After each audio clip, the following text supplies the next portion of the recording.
Ito na po yung araw at panahon kung saan ang mga tao ay nagsisikap na unahan ang sinuman, maging sikat, kilalanin, ilagay sa pedestal.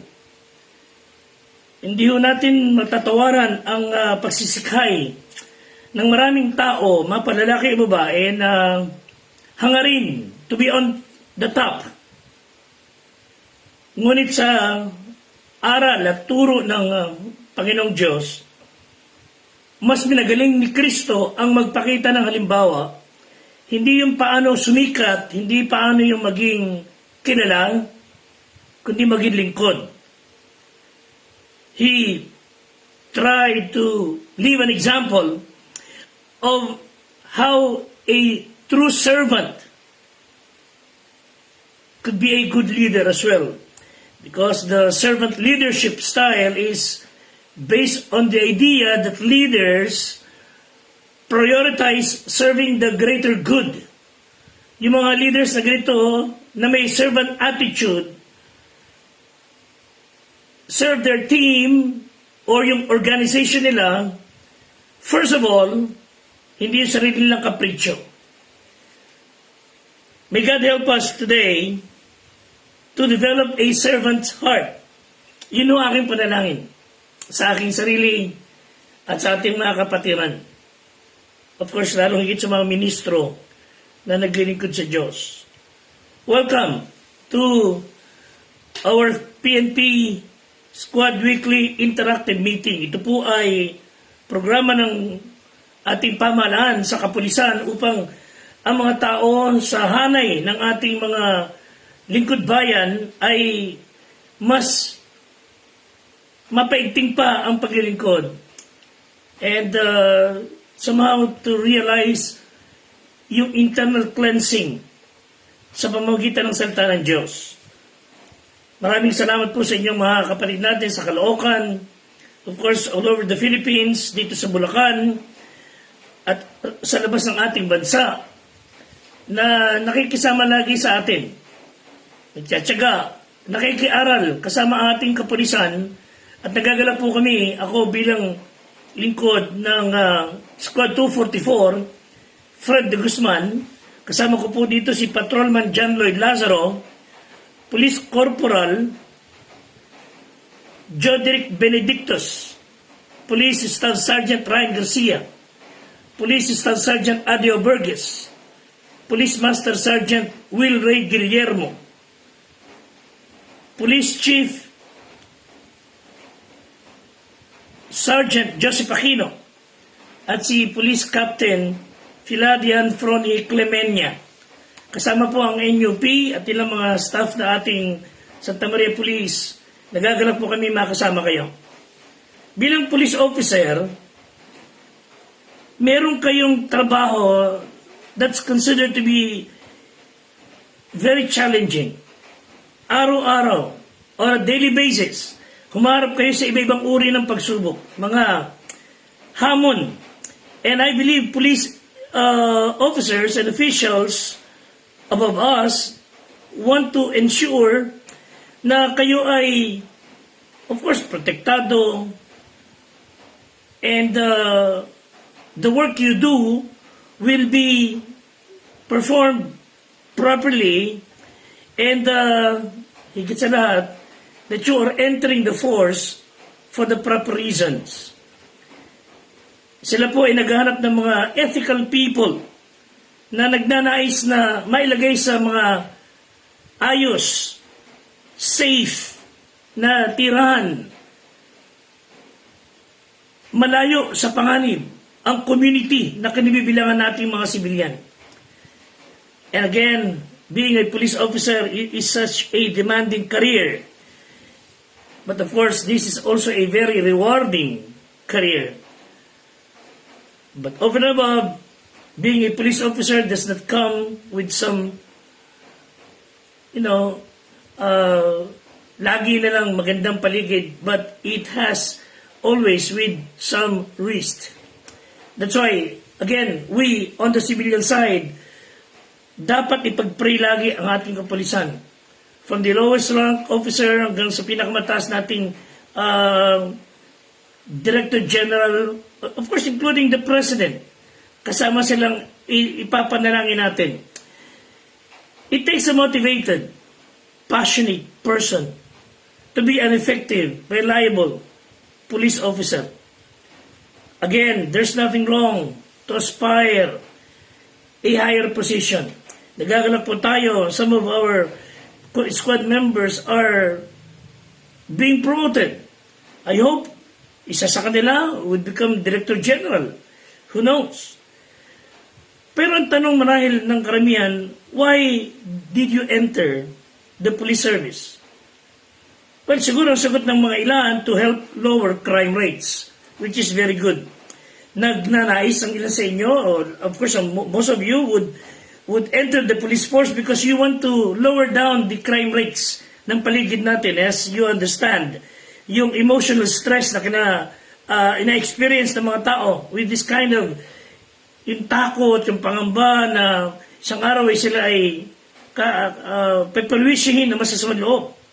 At bilang police officer, you would be able to use your authority to make people feel safer kung saan kami nakatira.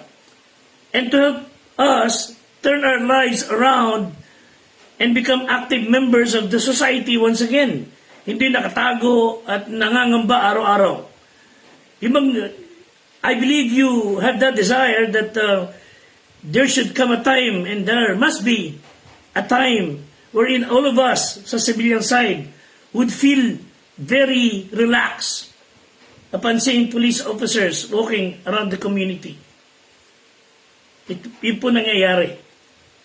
I believe it's being experienced ng marami. So importante ho na, of course, mga bata, matatanda, to feel comfortable walking and back and forth sa school, sa market, and kumbaga andun yung commitment ng ating kapulisan to make this a possibility sa ating community. And I believe isa pang dahilan why you enter the police force is to build a relationship with the community, to help others in need, to restore the relationship between police and the community sa tamang paraan, na walang takot, walang pangamba. And with a more positive police presence, you can gain the trust ng mga tao. And you will help us live a better lives. Dahil wala kaming pangamba. Isang matino at mabuting police officer will always take care of the general public. They always take care about making the difference in the community, and they want to work as part of a reputable and efficient police team. But the bottom line is that being a police officer is being a public servant. Yun po ating tatalakayin. Having a servant's heart. Magkaroon tayo ng puso ng pagiging lingkod ng Diyos. Lingkod bayan. Mark chapter 10, verse 42 and following. Kung mapansin nyo, nagkaroon ng iringan sa pagitan ng mga alagad ni Kristo at dahil nais ni James o ni John na maupo sa magkabilang side ni Kristo sa kaharian, hinangad nila to have the seat of preeminence. Pero ano ang sabi ng talata? At sila pinalapit ni Jesus sa kanya at sinabi, nalalaman nyo na yung mga inaaring mga pinuno ng mga hentil ay nagpapanginoon sa kanila. At ang sa kanila yung mga dakila ay nagsisigamit ng kapamahalaan sa kanila. Datapat sa inyo, wika ni Kristo, hindi gayon. Kundi ang sinumang ibig na dumakila sa iyo ay maging lingkod nyo. At ang sinuman, wika ni Kristo, ang sino sa inyo ang mag-ibig manguna ay magiging alipin na lahat. Parang kakaiba sa sistema ng mundo. People would step on you para lamang maitaas siya. Pero sa Panginoon, hayaan mong umangat ang iba, ikaw ang maiwan. Sabi ng Panginoon, ang mag-ibig na manguna ay magiging alipin ng lahat. Kabaligtaran sa mundo ngayon. I want to be the first. So, ako ang paglingkuran ninyo. Ako ang pagsilbihan ninyo. Yan ang nais ng diablo. Pero sa ng Panginoon, iba.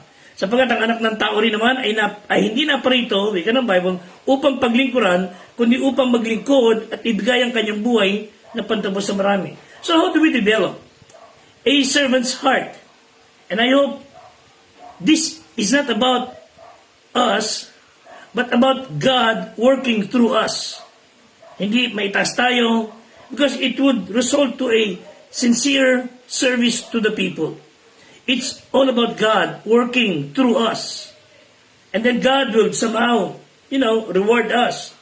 So, if that happens, yung paraan ng Diyos, God will give you the joy and He will be glorified.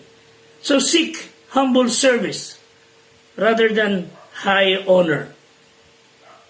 Ang mga empleyado ng ating gobyerno, ano tawag? Public servants. And they are supposed to serve the people. Kaya nga, sana'y totoo na no lunch break, hindi tuloy ng mga nakaraang panahon na pinag-iintay nila habang sila naghihinukut-kut ng kanilang mga kuko at hihingutuhan sa sulok-sulok habang mata nag-iintay sa pila. I believe, dumarating na tayo sa panahon na ang mga lingkod bayan, public servants, are helping, really, serving the people. So they are to serve. They are supposed to serve the people without expecting anything in return, even when they occupy high positions. At yun na nakita ni Kristo kay David, the quality of humility. Ang Panginoong Diyos ay tumungo sa bahay ni Jesse. Hindi nila alam na naroon ang Panginoon, of course, and nobody did. But God was on His secret surveillance, ika nga, sa tahanang yun, and He spotted the youngest son ni Jesse.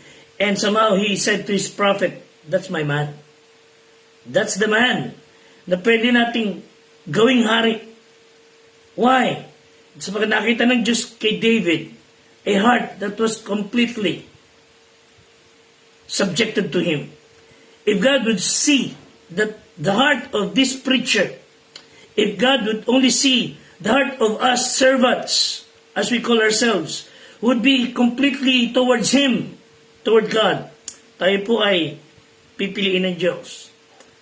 He saw a servant's heart kay David. He saw the boy was faithfully keeping his father's sheep. Hindi siya nagkakandirate, hindi siya nagwawala, hindi siya yung tipong pag walang bantay, naglalaro kung saan saan at pag may bantay, saka nang nagtatrabaho. He was faithfully keeping his father's sheep. So nakita ng Diyos. Psalm 89:20, sabi ng Bible, akin nasumpungan si David na aking lingkod, aking pinahiran siya ng aking banal na langis. So as if God is saying, I don't care about all that slick public image businesses or businessman. Show me a person who has the character. And I saw that in David. So, if I could see that character, ika nga, I'll give him all the image he needs. Tamang character, tamang imahe. Kumbaga, sabi ng Panginoon marahil, I don't require some certain temperament. I don't care if he has lot of charisma or wala. I don't care about size or impressive resume. Hindi siya na-impress doon. I care about character. So the question should be, is this person deeply authentic sa kanyang puso? O ako ay fake? Second question must be is this person a servant? So when you have a servant's heart, andun ng humility, you will do as you're told. You will not rebel. You would respect those in charge, and you would serve faithfully, quietly, without concern over who gets the credit. Ginigod ka because that's what God wants you to do. And that's David.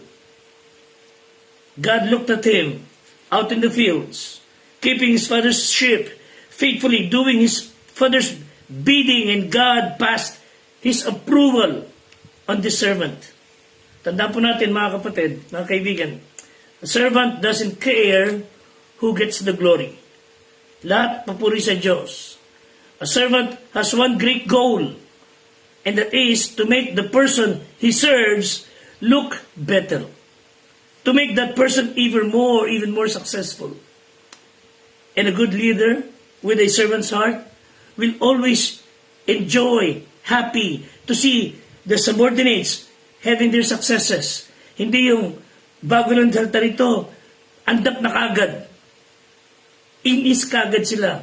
Pinagmamataan kagad sila.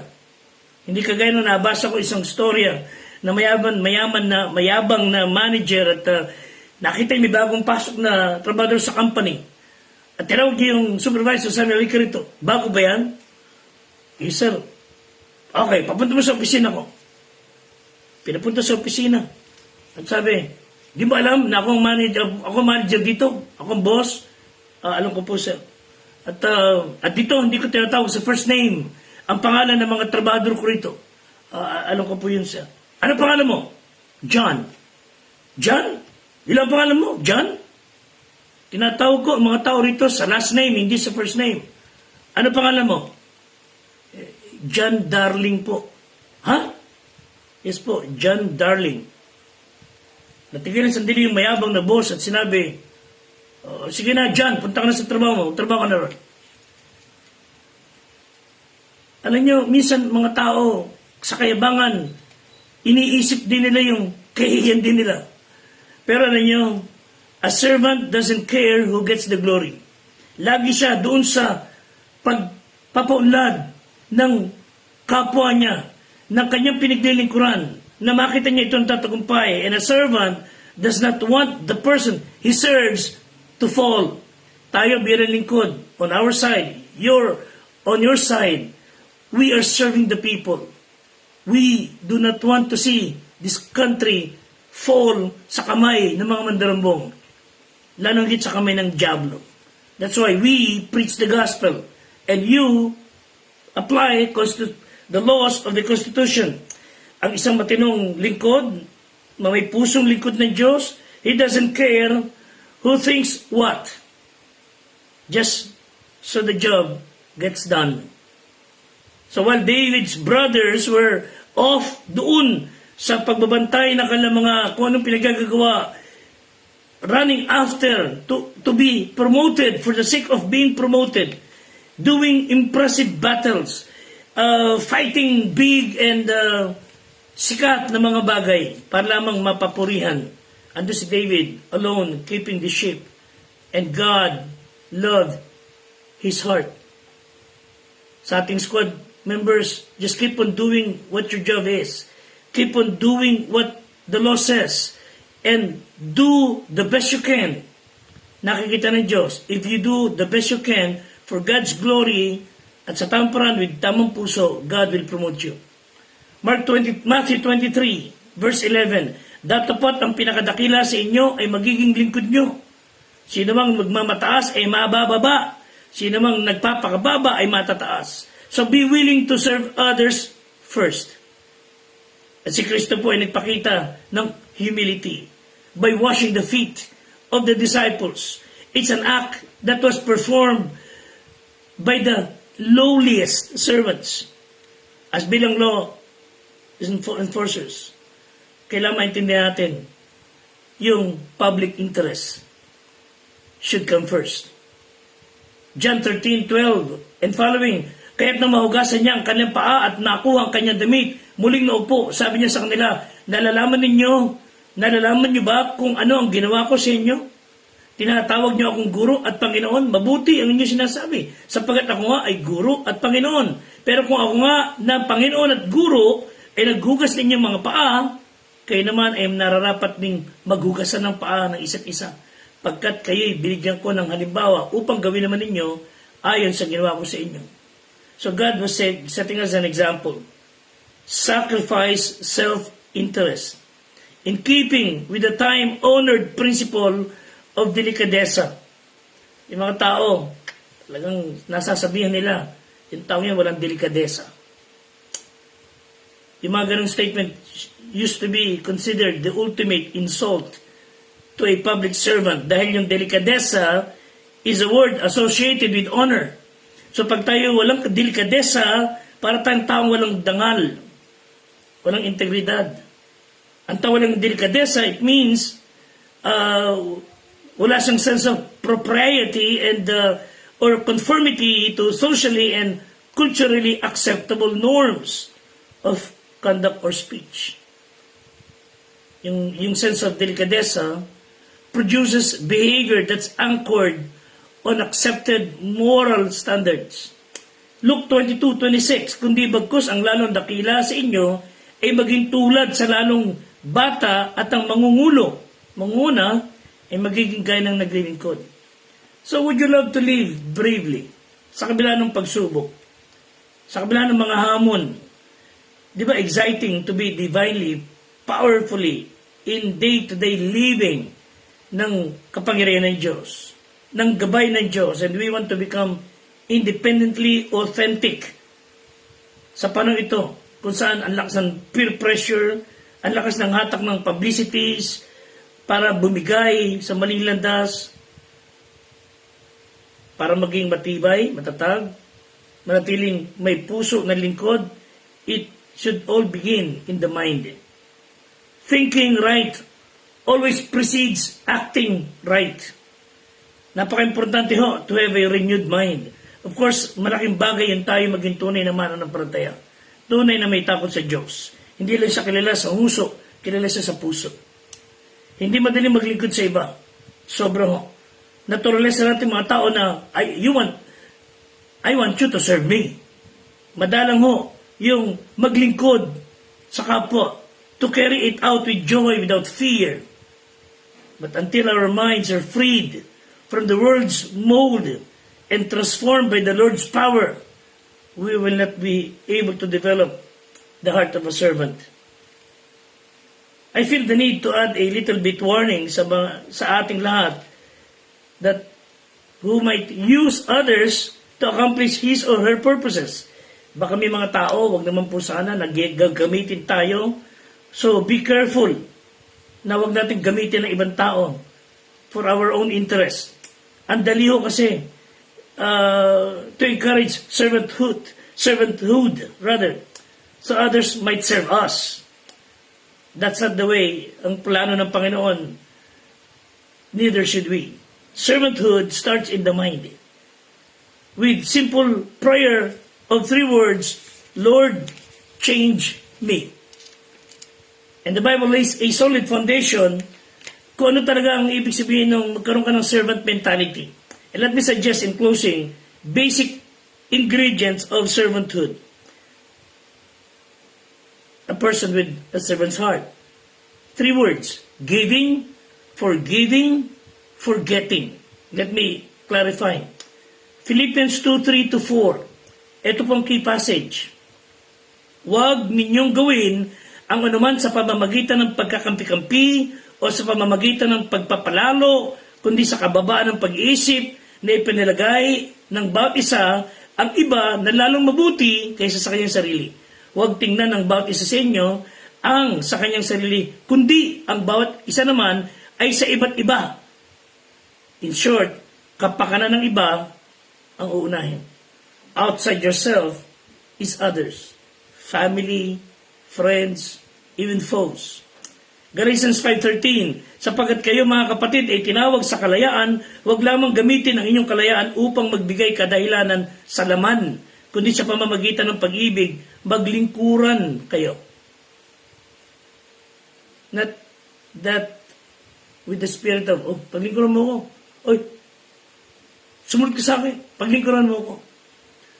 Of course, di ko sasabi, balawalin natin ang authority, pero yung kayo ang magdedemand ng sobrang taas sa tingin ng ating sarili para maliitin na iba. Mga kapatid, malaki problema doon. But serving others in love. So instead of always thinking about receiving, start looking for ways to give.